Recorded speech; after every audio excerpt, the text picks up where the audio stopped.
Ciao a tutti, amici del sorriso, e benvenuti a una nuova puntata del nostro Giro d'Italia attraverso la musica popolare italiana.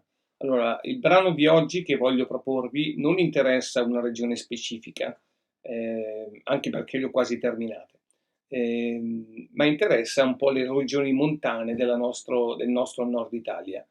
Il brano che vi propongo è La Montanara, quindi molto conosciuto e cantabile, scritto nel 1927 da un alpinista, Tonio Ortelli, di Schio, quindi in provincia di Vicenza, a ricordo di un suo caro amico morto sul Monte Rosa, anch'egli alpinista. Quindi diciamo che interessa un po' le regioni del nord Italia, ma soprattutto la regione del Veneto e, per ricordo dell'amico scomparso, anche la regione della Val d'Aosta. Quindi vi auguro buon ascolto e ci vediamo dopo per i saluti.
Bene, amici del sorriso, io vi saluto e vi rimando alla prossima volta. Tanti auguri per una buona estate. Ciao!